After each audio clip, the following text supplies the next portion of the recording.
My name is Audra Blanchfield, and for those of you, I'm part of the SurveyCTO team. And for those of you who aren't familiar with SurveyCTO, it's a mobile data collection platform that facilitates the collection of high quality, secure data, even offline. And so as a team who actually has quite a few practitioners who in their past, before joining SurveyCTO, did a lot of work in program implementation, data collection, longitudinal studies on the ground globally, we have a kind of approach to anything we do as like R&D with the product is listening and learning from users, from the space, and what are challenges. So when months ago, when back in March, we took the same exact approach with COVID and the pandemic. And through what we listened and heard, we developed and launched the Safe People and Data Initiative. And so I'm going to kind of jump into that and what that is and what our goals are and talk a little bit about that today. But before I do, I just want to take a step back and kind of share some of those learnings that we heard from a lot of different organizations collecting data, whether it be in health or agriculture and finance, in NGOs, in 165 countries. And so our big question was, how are people adapting? What are your biggest challenges? And understanding that most of the world's most important data is coming from in-person interviewing and direct observation, obviously the safety of people and data is now in question. And so what our initial findings, and as we continue to listen and learn, is that, you know, organizations have a lot of different needs, priorities, restrictions. And on top of that, people are in a variety of different places when it comes to planning and moving forward and implementing and adapting to the pandemic.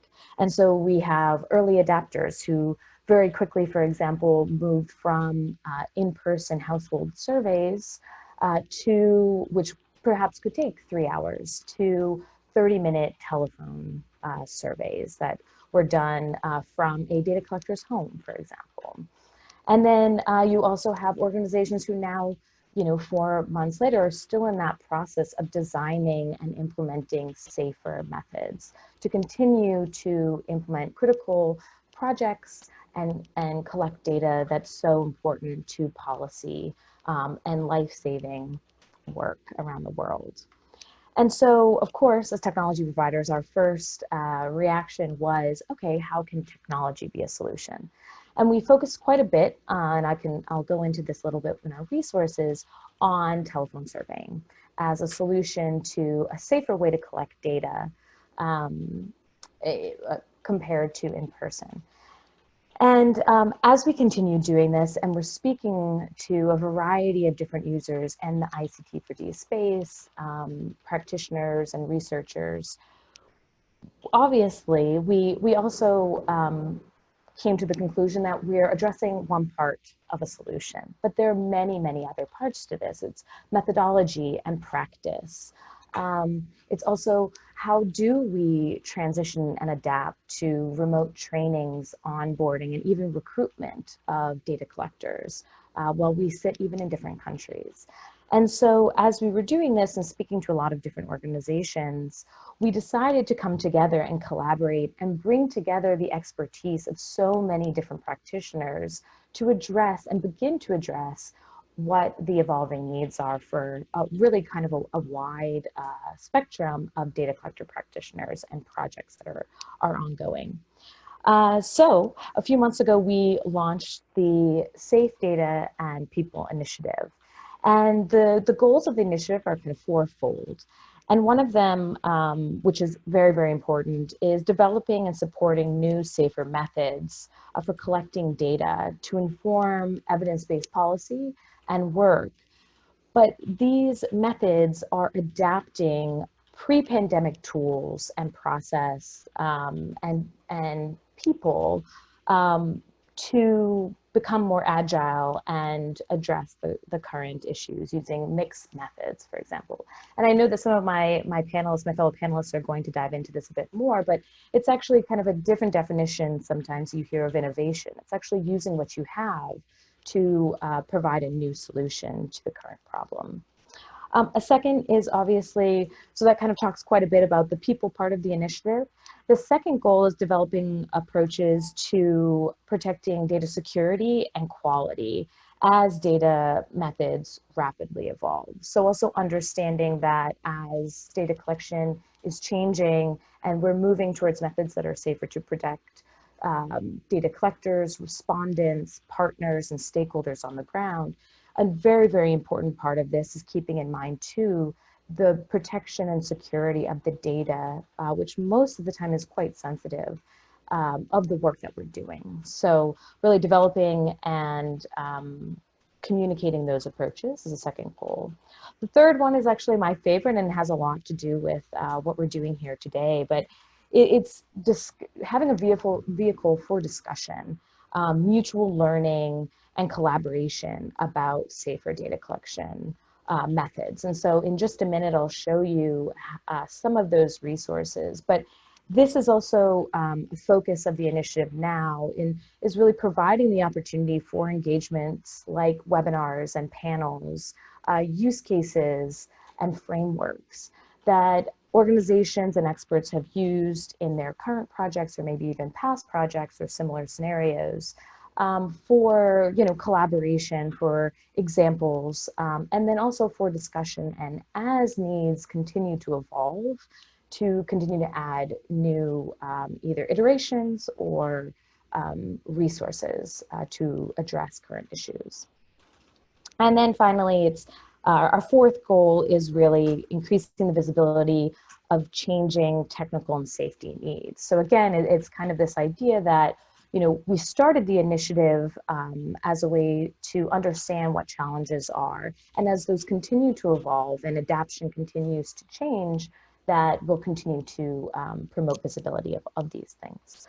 So I'm just going to hop into kind of where we're hosting all of this information. So please let me know if you can't see this, but this is just the website that we're hosting all of our resources and opportunities here. So if I just scroll down just a little bit to the meat, it's really here where our resources sit.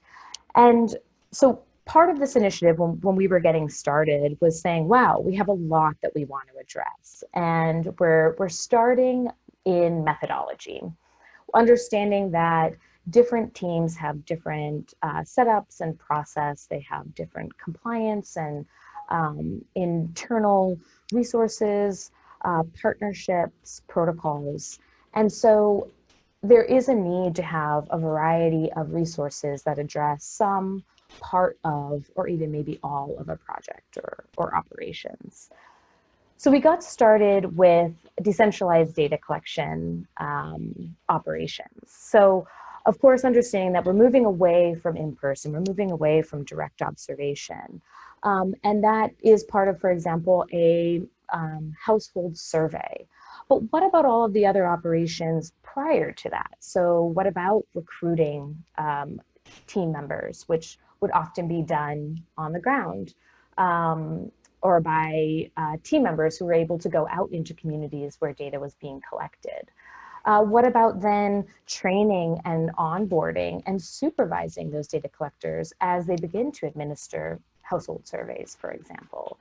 So in this portion of our resources and this portion of the initiative, we're really pulling together frameworks and best practices, for example, from Innovations for Poverty Action, USAID, to address some of these decentralized data collection operations. The next kind of section is around telephone surveying, or also known as computer-assisted telephone interviewing, or CATI. So we know too from some of the work that we've been doing in the past several months in speaking to players in the space and people who are adapting pretty immediately to changing away from in-person, is that this has become, an important or an option for some organizations and teams and projects for capturing information, data, using the information that they already have to reach respondents, for example, having that phone number. So here we kind of dive into a lot of different aspects of CADI or telephone surveying. So for example, we have a number of resources such as our CADI starter kit, which focuses on the technology side. So how do you get started if you were to use SurveyCTO with CADI?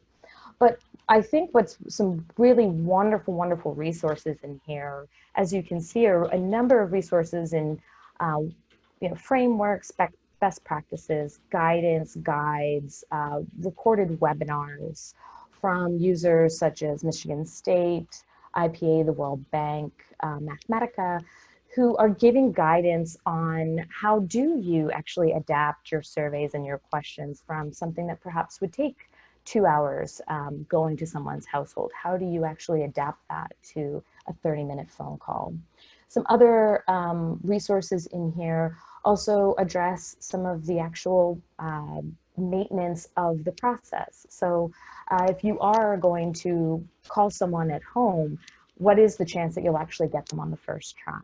How do you schedule a call back? How do you even acquire those phone numbers?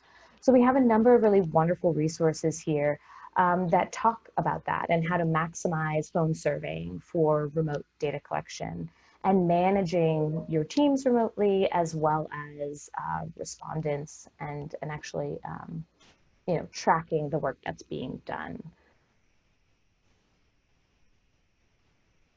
Another part of this, as I mentioned, was understanding that there are some projects that are moving forward with a component or some components that are in person, and thinking ahead as we move into it, as scenarios and situations become safer for people to be able to conduct certain portions of projects or critical projects, for example, in person. What are the other components of this that can be done not in person for safer practices? So for example, here again, we're addressing not only methodology and best practices, but also technical components. So for example, we have some resources on how a field manager would be able to listen in on a telephone survey for both training and feedback purposes, as well as quality control purposes. So we have some information on remote accompaniment,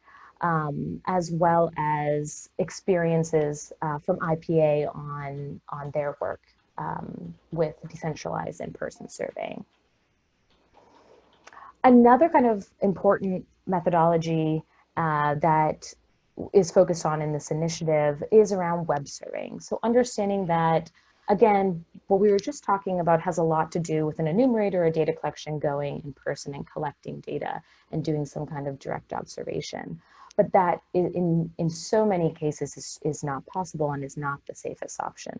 So self-enumeration, or having a survey being administered not by enumerator, but actually by the person themselves via web surveys, is an important part of moving forward. So either sending those out in emails or using social media or WhatsApp to administer links for respondents to actually fill out the surveys on their own.